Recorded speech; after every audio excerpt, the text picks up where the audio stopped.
Publishing లేదా publishing లేదా publishing. Next service description. Next XML based message.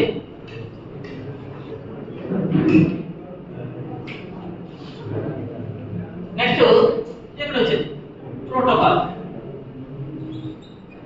Protocol అంటే కొన్ని బుక్స్ అయితే డైరెక్ట్ గా ప్రోటోకాల్ ఏదో రాసేస్తారు HTTP అని చెప్పి. ఓకేనా? సో లాస్ట్ మాత్రం ప్రోటోకాల్. ఇది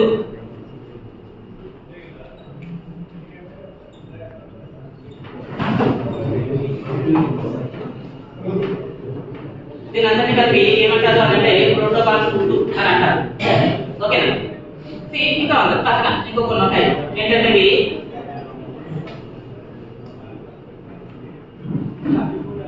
ఇంటిగ్రిటీ,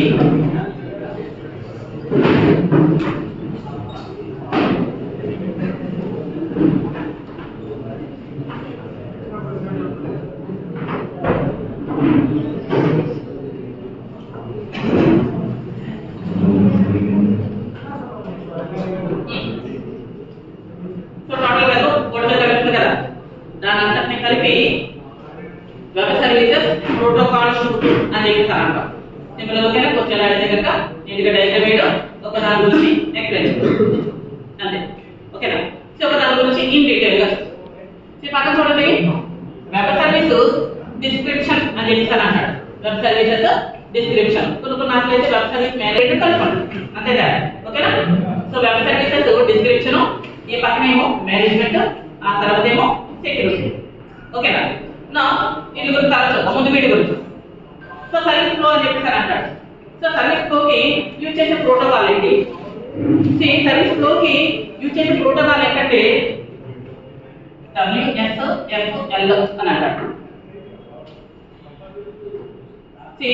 WSFL అంటే ఏంటి? WSFL stand for web services. So web service లేదా services, web services flow language అని కొన్నాటిలో ఉంటుంది, కొన్నాటిలో ఫ్లో కంట్రోల్ లాంగ్వేజ్. సో చూడండి సర్వీస్ ఫ్లో అని చెప్పేసి అన్నాడు. ఇప్పుడు కూడా ఒక సింగిల్ సర్వీస్ ఏ ఫ్లో అవ్వదు, ఇదే కమ్యూనికేషన్ లైన్. సపోజ్ మీకు ఆల్రెడీ చాలా సార్లు చెప్పాను, లైక్ ఇప్పుడు నా దగ్గర నెట్వర్క్ ఉంది. ఓకేనా? అన్ని కూడా కనెక్ట్ అయి ఉన్నాయి. ఇది ఇలాగా తెలియదే ఫైర్ వాల్ అనొచ్చు, లేదా రోటర్ అని కూడా అనొచ్చు. తెలియదు రోటర్ చిన్న ఈ రోటర్ ఏంటి? ఇదిగో రోడ్ ఇంటర్నెట్ కనెక్ట్ అయి ఉంది. ఓకేనా? సో ఇదిగో ఇక్కడ నా దగ్గర ఒక పెద్ద సర్వర్ ఉంది. ఇదిగో సర్వర్ కావాలంటే ఇదిగో కీబోర్డ్ పొజిషన్. ఓకే, సో ఇది సర్వర్ లేదా సింపుల్ గా చెప్పాలంటే వెబ్ సర్వర్. ఓకేనా? వెబ్ సర్వర్ కనెక్ట్ అయి ఉంది. At the same time providing systems లేదా ఇదిగో యూజర్స్ అందరూ కూడా కనెక్ట్ అయి ఉన్నారు అనగా. సో వీడేంటి సర్వీస్ కోసం రిక్వెస్ట్ పెడుతున్నాడు. సర్వీస్ కోసం ఆల్రెడీ చెప్పాను, సర్వీస్ లో రెండు రకాలు, authorized and unauthorized. Authorized services కి ఎగ్జాంపుల్ ఏంటి?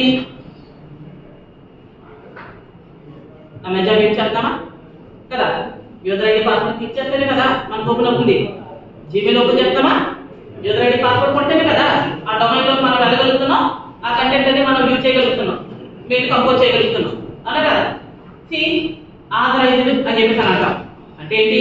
ఈ సర్వీస్ నువ్వు యూజ్ చేసుకోవాలి అని అంటే you should be registered for that particular service అంతే కదా. సో మెయిల్ నేను లాగిన్ అవ్వాలి, జీమెయిల్ ఏం కావాలి, ముందుగా దాంట్లో రిజిస్టర్ అవ్వాలి అవునా కదా. సో ఎప్పుడైతే నేను రిజిస్టర్ అయ్యానో ఆటోమేటిక్గా ఇది ఈ సర్వర్ ఏదైతే ఉందో వీడికంటూ ఒక డేటాబేస్ ఉంటుంది కదా, ఒక డేటాబేస్ ఉంది. సో నేను ఎప్పుడైతే రిజిస్టర్ అయ్యానో ఈ సర్వర్ లో ఆటోమేటిక్ ఏం చేస్తుంది, నా ఫోన్ నెంబర్, నా మెయిల్ ఐడి, నా పాస్వర్డ్, నా అన్ని డీటెయిల్స్ కూడా ఫస్ట్ నేమ్ లాస్ట్ నేమ్ ఇవన్నీ కూడా వెళ్ళి ఇదిగో వీడి డేటాబేస్ లో స్టోర్ అవుతుంది అవునా కదా. ఇప్పుడు నేనేం చేస్తాను, నేను వీడి యొక్క సర్వీస్ ని యూజ్ చేసుకోవాలి అని అనుకుంటాను. Web servers are used to provide service అంతే కదా. సర్వీస్ ఎవరికి? ఎవరెవరికి ఇవ్వచ్చు అనేది కూడా చూద్దాం, డిస్కస్ చేద్దాం ఇదైతే. ఓకేనా?